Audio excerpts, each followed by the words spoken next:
Hi, welcome to Tap Tech. Today we're talking about the iPhone 16 Pro. Not just a quick overview, but a deep, honest look at everything it offers. From the flashy upgrades to the subtle changes, we're covering it all. If you've been wondering whether it's worth the upgrade, stay tuned. This is going to be your complete guide. Let's start with what's new. The iPhone 16 Pro comes with Apple's new A18 Pro chip. It's faster, more efficient, and made for heavy tasks. Apple claims it's a major step forward. But is it really that big of a leap? We'll get into that soon. You also get a brand new 48-megapixel ultra-wide camera. It promises better clarity and improved detail. There's a new camera control button too, placed right on the side. Just press it to open the camera quickly. Battery life is longer. Charging is faster. And for the first time, the display can dim to ultra-low levels. That makes a huge difference at night. There's also Apple Intelligence. It's Apple's own version of AI. It's still in beta right now, but it's being advertised as one of the main features. And let's not forget, this year's iPhones come in slightly larger sizes. The Pro now has a 6.3-inch display, up from 6.1 inches last year. The Pro Max has a massive 6.9-inch screen. On paper, these changes sound pretty big. But what are they really like in everyday use? Let's start with performance. The A18 Pro is a powerhouse, no doubt. But in normal daily tasks like browsing, texting, or watching videos, it doesn't feel that different from the A17 Pro. Apps open quickly, but they already did before, even when playing big games like Assassin's Creed Mirage. The only real change I noticed was slightly faster loading times. It's smoother, sure, but not by a huge margin. That's not to say the A18 Pro is bad. It's excellent. It just doesn't feel like a major leap if you're coming from last year's model. Where it does help is in long-term performance. It handles background processes more efficiently. It keeps apps open longer in memory. It uses less power, which helps with battery life. Next up is the camera control button. This is something new. It's a physical button just for the camera. Press it once to launch the app. Press it again to take a photo. It's quick and simple. If you're someone who takes a lot of photos or videos, you'll appreciate it. You could always open the camera using the lock screen or the action button. But this new button frees up the action button for other tasks. That's a nice bonus. The placement of the button could be better, though. It's just a bit too high on the edge. Sometimes it feels awkward to reach, especially if you're holding the phone with one hand, but overall, it's a useful addition. Zooming with the new camera still feels a bit fiddly. You have to keep swiping in and out. There's no smooth zoom control yet. If Apple added a feature where holding the screen would gradually zoom, that would be perfect. Still, the button is super helpful when you're in a rush. Especially if you have kids or pets and need to snap something quickly. Just tap and shoot. Now let's talk about the new ultra-wide camera. It's now 48 megapixels. That means more detail, especially in bright light. Photos look crisp. Colors are accurate. Textures are more defined, but the sensor size hasn't really changed. That means all those pixels are packed into the same amount of space. So in low light, there's still noise. Not terrible, but noticeable. Night videos can get a bit grainy, especially with the ultra-wide lens. It's better than before, just not perfect. If you shoot a lot of night photos or low-light video, you'll probably still prefer the main sensor. That brings us to battery life. This is one of the biggest improvements this year. The iPhone 16 Pro can last up to 27 hours of video playback. That's 2 hours more than last year's Pro. And it's only slightly behind the Pro Max. That's impressive. In real life, I can easily get through a full day with moderate use. Sometimes even into the next morning without a charge. Charging is also much faster now. With a wired charger, the phone supports up to 45 watts. That's a big jump. MagSafe wireless charging now goes up to 25 watts. If you use Apple's new charger, that means even a quick 20-minute top-up gives you a noticeable boost. You don't have to wait around forever anymore. This is great for busy people who forget to charge overnight. Another change that helps battery life is the improved thermal system. Apple added a graphene layer inside the phone. It helps with heat dissipation. And it works, the iPhone 15 Pro used to get warm pretty easily, especially during gaming or long video calls. But the 16 Pro stays much cooler. Cooler phones mean better performance, longer battery health, and more comfort in your hand. This is one of those upgrades you won't notice at first, but over time, it really adds value. Speaking of things you might not notice at first, the new display has a lower minimum brightness level. This is a game changer. At night, the phone screen can go super dim. You can scroll in bed or check your messages without lighting up the entire room. It's also helpful if you're around a sleeping baby or partner. You can use the phone discreetly without disturbing anyone. It's one of those small quality of life upgrades that actually makes a big difference every day. Apple Watch users have had this for years. Now it's finally on iPhone. Next, let's talk about accessories. Because getting a new iPhone also means picking out a new case. There are a lot of choices, but one brand I really liked is CaseBang. They're also the sponsor for this video. What makes them stand out is their swappable back panels. You can change the look of your phone whenever you want. It's fun, and it adds personality. The panels are magnetic, but strong. They don't fall off, even if you drop your phone. The material is TPU, which adds rear protection and still keeps the case slim. They're also MagSafe compatible, so your accessories still work perfectly. There are a lot of styles available, but floral, minimalist, colorful, even themed designs like Pokemon. If you grew up with the original 151 Pokemon, you'll love these. If swappable panels aren't your thing, they've got regular cases too.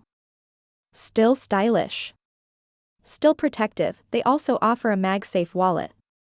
It clicks onto the back of the phone, doubles as a stand, and holds 2 cards.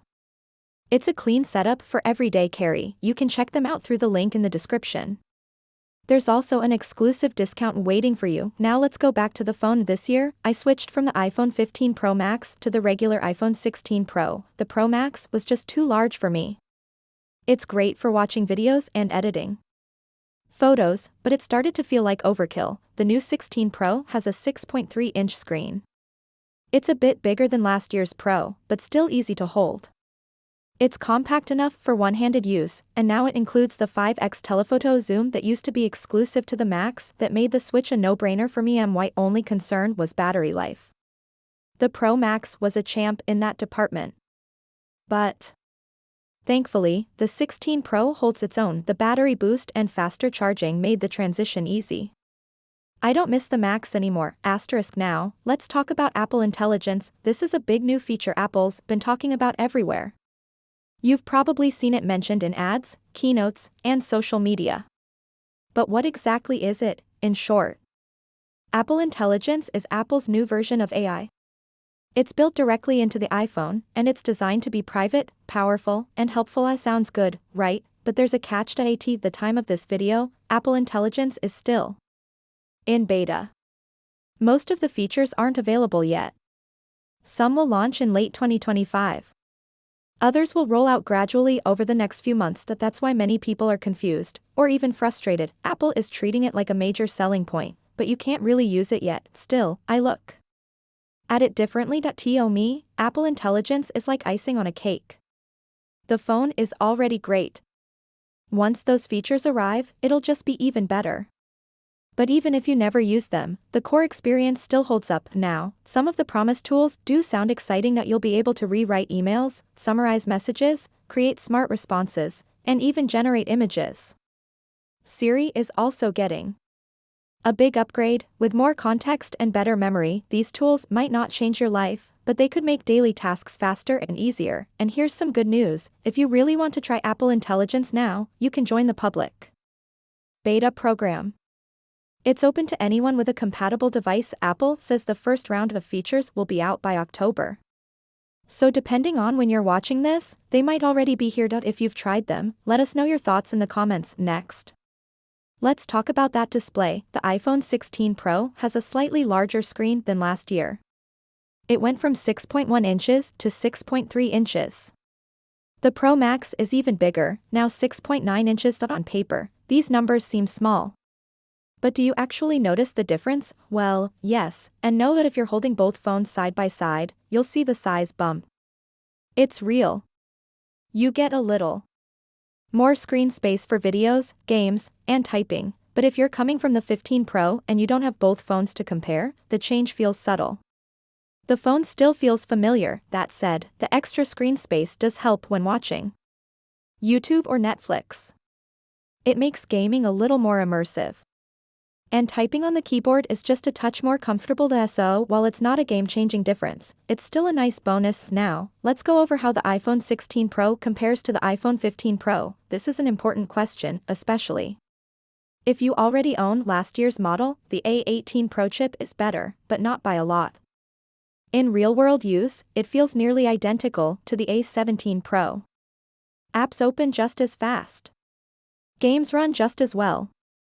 The 48-megapixel ultra-wide camera is new. It adds more detail, especially in good lighting. But in low-light situations, the difference is smaller. The sensor is still the same size. So don't expect miracles in night mode. The new camera control button is useful. It saves time and makes snapping quick shots easier. But is it worth an upgrade on its own? Probably not. Battery life is definitely better. That's a win. Charging speeds are also improved. If you're upgrading from the 15 Pro, you'll notice faster charging and longer screen time. The improved cooling system is another subtle but important change. The phone doesn't get hot as easily. That helps performance stay consistent over time. Then there's the display. Slightly larger. Slightly dimmer in low light. Again, nice changes, but not revolutionary. So, should a 15 Pro user upgrade? Honestly, no. Unless you really care about the new camera button, battery boost, or slightly larger screen, it's not a major leap. Now let's compare it to the regular iPhone 16. This is where things get interesting. The iPhone 16 also has the A18 chip. It has the action button. It even has Apple Intelligence. The cameras aren't quite as advanced, but for most users, the difference will be small, and it comes in fun colors too, something the Pro models don't offer. So, if you want a great phone, but don't need all the Pro features, the regular iPhone 16 might be a better deal. You'll save money, still get a fast and smooth experience, and enjoy many of the same features. But if you're into photography, video recording, or gaming, the 16 Pro is worth the extra cost. The build quality is also nicer. The titanium frame feels premium. The promotion display is smoother. And the telephoto lens adds real versatility. It comes down to how you use your phone. If you want the best of the best, go with the 16 Pro. If you want value and fun, the regular 16 is a smart pick. Now, here's the final question: who should buy the iPhone 16 Pro? If you're using an iPhone 13 Pro or older, this is a solid upgrade. You'll see a big jump in performance, camera quality, battery life, and charging speed. It will feel like a brand new experience. If you're on the 14 Pro, the jump is smaller but still worthwhile, especially if your battery isn't lasting as long, or if you want the new camera button and improved thermals. But if you're on a 15 Pro, skip this one. It's just not worth the cost. Wait for the next big redesign, which is likely coming in the iPhone 17 series. Still, if you're trading in an old phone and getting a good deal, the 16 Pro is one of the best smartphones available today. You won't be disappointed. Every detail, from the smooth display to the solid build, shows how refined the iPhone has become. It's not a revolution, but it's a polished, powerful device that gets almost everything right. Now let's talk about gaming. If you're someone who plays a lot of games on your phone, the iPhone 16 Pro has a lot to offer. With the A18 Pro chip and improved cooling, games run better than ever. You get smooth frame rates, fast loading times, and no overheating, even after long sessions. I tried heavy games like Genshin Impact, Call of Duty Mobile, and Assassin's Creed Mirage. All of them ran beautifully. Frame drops were rare. Graphics looked sharp. And most importantly, the phone stayed cool. That's a big improvement over the 15 Pro, which used to heat up fast. The display is also great for gaming. It's bright, responsive, and supports promotion up to 120 Hz. That makes everything feel fluid. Touch response is excellent too. Every tap, swipe, and gesture feels instant. If you game on your phone daily, this is one of the best devices you can get. Now let's move on to video. If you record a lot of video, especially for content creation, The iPhone 16 Pro is a powerhouse. It supports 4K recording at up to 60 frames per second. You can also shoot slow motion at 240 frames per second.